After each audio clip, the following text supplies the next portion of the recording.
Benim ömrüm təbiətin ömrüdür.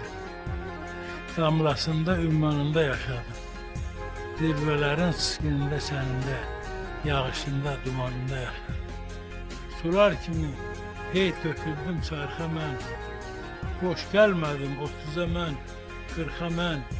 50 yaşda oldum elə arxa mən.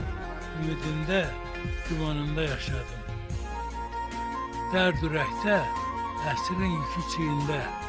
Ağrı başda, qasırğalar beyində. Aha döndüm ürəklərin heyində. Kədər oldum, kamanında yaşadım. Ürəyində buz yaşamaq faciə. Yarasında duz yaşamaq faciə. Çox yaşamaq, az yaşamaq faciə. Mən zamanı zamanında yaşadım.